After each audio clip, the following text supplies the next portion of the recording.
అనే సత్యాన్ని ఏబు అర్థం చేసుకున్నాడు. కానీ ఏబు గ్రంథం చదివి మనం ఫీల్ అవుతుంటాం, పాపం ఏబు, పాపం ఏబు అని. అలాగే ఏబు జీవితాన్ని చూసి ఏమంటే ఎంతమంది ఇంట్రెస్ట్గా ఉన్నారు? లైన్లో ఉన్నారా? సర్దుకోమంటారా? కొంతమంది చేతులు ఎత్తలా. తలలోంచండి, ప్రార్థన చేసుకుందాం. ఎత్తారా? చేతులు ఎత్తారా? ఏం లేదు, నేను కష్టపడి మాట్లాడుతూ ఉన్నాను, మళ్ళీ మీరు ఎటన్నా పోయారనుకో సంచారాల్లోకి, నా కష్టమంతా వృధా అయిపోయింది. మళ్ళీ నేను వేరే ఊరు వెళ్ళేది కూడా ఉంది నాకు. అందరు కలిసి ఒకసారి స్తోత్రం చెప్పండి. లైవ్లో ఉన్నవాళ్ళు కూడా ఉన్నారా లైన్లో? రైట్, వినండి. అంజూరపు చెట్టు దగ్గర యేసయ్య ప్రవర్తన నీకు అన్యాయం అనిపించవచ్చు, కానీ అందులో ఉన్న న్యాయం ఏంటో కొంచెం లోతుగా ఆలోచిస్తే కానీ మనకు బోధపడదు. అలాగే ఏబు జీవితం చూసినప్పుడు కొంచెం అన్యాయం జరిగిందేమో అనిపించవచ్చు, కానీ ఏబులోని వ్యక్తిత్వంలో ఉన్నటువంటి కొన్ని పొరపాట్లను మనం కొంచెం నిశితంగా పరిశీలిస్తే కానీ మనకు అర్థం కాదు దేవుని చర్యల్లోని న్యాయం.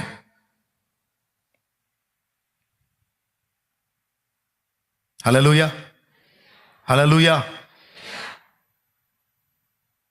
ఏబుకు 2 పాఠాలు నేర్పడానికి దేవుడు పూనుకున్నాడు. ఈసారి ఎప్పుడన్నా చెప్తాలే, గతంలో చెప్పాను,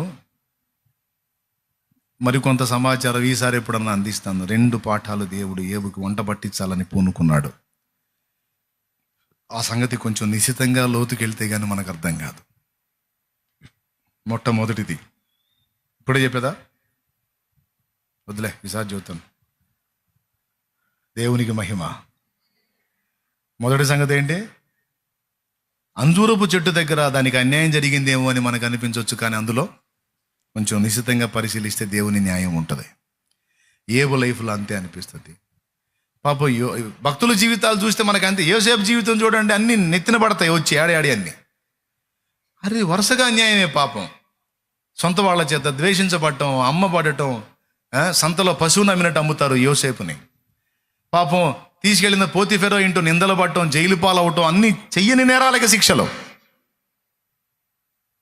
ఎందుకయ్యా పాపం యోసేపుకి అన్ని బాధలయ్యా? ఇంత అన్యాయమా యోసేపు కంటే?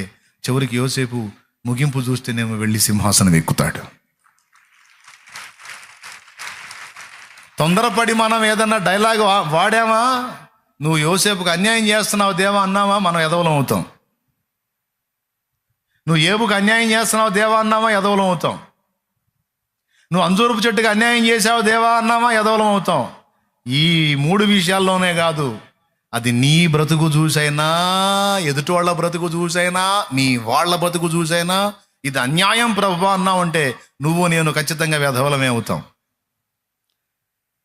ఎందుకంటే దేవుడు తన చర్యలన్నిట సంపూర్ణముగా న్యాయము జరిగించువాడు. నీతి న్యాయములు ఆయన సింహాసనమునకు ఆధారములు.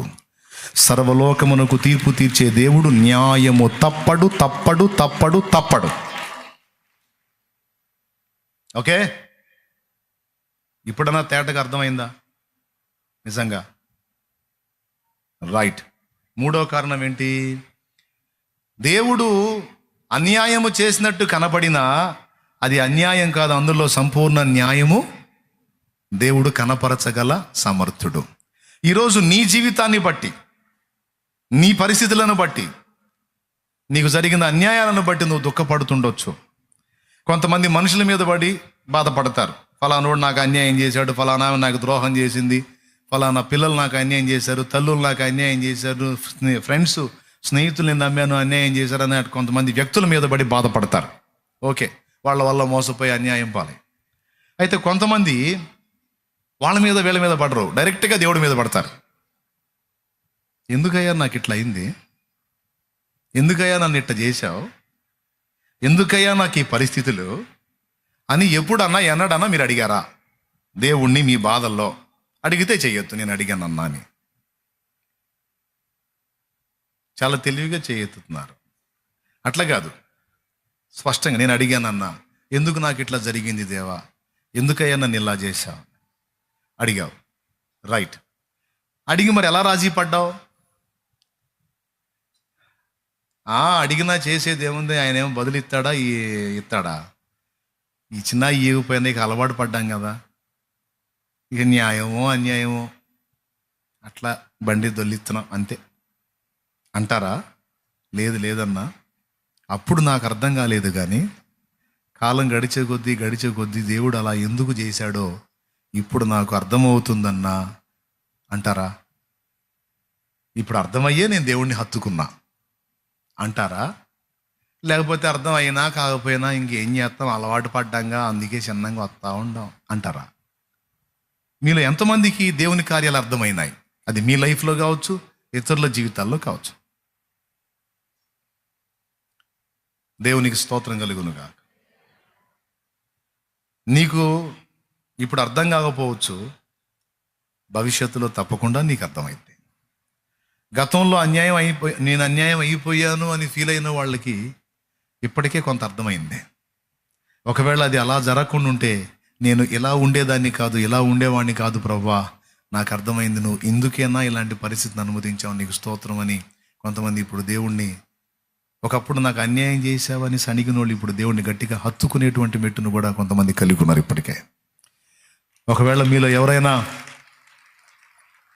ఇప్పుడు లేటెస్ట్గా అన్యాయం ఫీల్ అవుతుంటే, దేవుని ముందు నాకు అన్యాయం జరిగిందని ఫీల్ అవుతుంటే, భవిష్యత్తులో తప్పకుండా యోసేపుకు కనువిప్పు కలిగినట్లు, యోబుకు కనువిప్పు కలిగినట్లు నీకు కూడా కనువిప్పు కలిగిస్తాడు. ఎందుకంటే ఆయన నీతి గల న్యాయాధిపతి.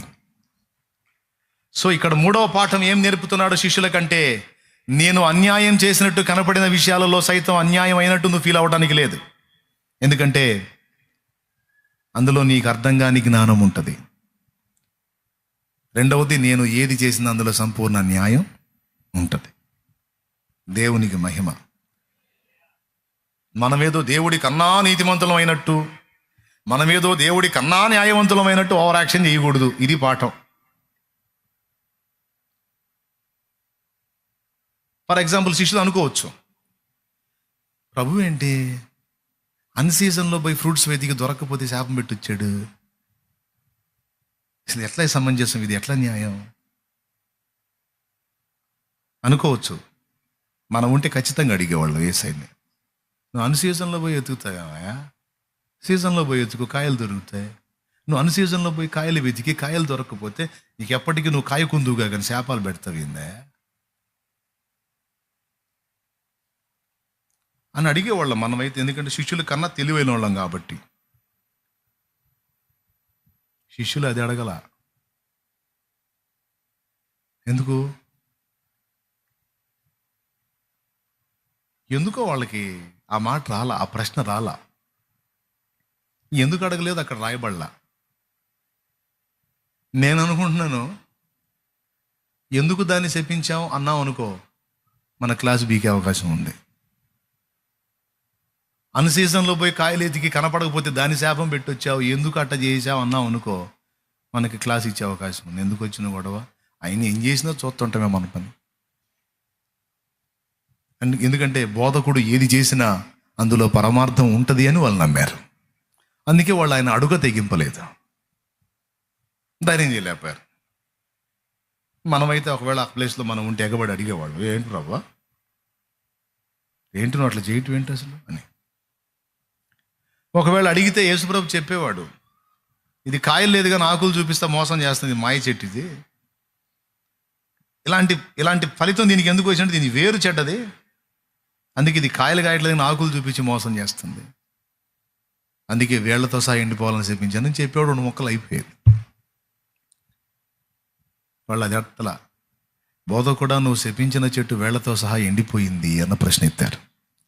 అప్పుడు ఆయన అన్నాడు, ఇంకొక సమాధానం చెప్పాడు, మీరు ఈ కొండను చూసి మనసులో సందేహింపకేది, నువ్వు లేచి సముద్రంలో పడమని దానికి ఆజ్ఞాపిస్తే అది అలా జరుగుతుందని విశ్వాసాన్ని గురించి మాట్లాడాడు. అది నేను పోయిన బుధవారం చెప్పాను. ఇప్పుడు మూడవ పాఠం ఏం చెప్పానంటే, దేవుడు చేసే చర్యలన్నిటిలో, ఇప్పుడు అందరు కలిసి ఒకసారి చెప్పుకోండి, నా జీవితంలో. ఇంకో చెప్పాను, నోరు సౌండ్ పెంచండి, అసలే నాలుగు లేని పిల్లల్లాగా. దేవుడు పెద్దగా మీరు చెప్పండి, దేవుడు నా జీవితంలో ఏది అనుమతించినా అందులో సంపూర్ణ న్యాయం ఉంటుంది. అది ఏదో ఇప్పుడు అనుకోవటం కదా, ఎప్పుడు అనుకో. ఓ దెబ్బ తగిలిందా, న్యాయమే, నాకు ఇది న్యాయమే, నువ్వు తప్పు చేయవు. ఒక ఇబ్బంది కలిగిందా, న్యాయమే, ఇది న్యాయమే, నువ్వు అన్యాయం చేయవు, తప్పు చేయవు. ఏదన్నా నష్టం కలిగిందా, న్యాయమే. ఎరా అన్నిట్లో న్యాయమేనా? మరి ఇంకేమంటావు ఏంది? ఇప్పుడుదాకా అదేగా చెప్పింది. కాబట్టి దేవా, తీర్పు తీర్చున్నప్పుడు నీవు నిర్మలుడుగా అగుపడతావు, నీ చర్యలన్నిట న్యాయం ఉంది.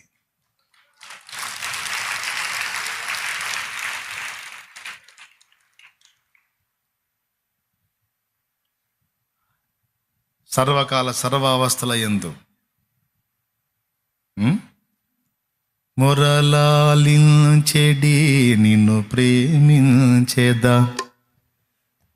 మొర విన్నావు కాబట్టి. మొర వినకున్నను నిన్ను ప్రేమించేదా. మొర వినలేదు కాబట్టి. మరి వింటే ప్రేమిస్తాం, కానీ వినకపోతే ఎట్ట ప్రేమిస్తాం? అంటే మీకు తెలుసా, మన మొరలు కొన్ని దేవుడు వినకపోవటమే మనకు మంచిది.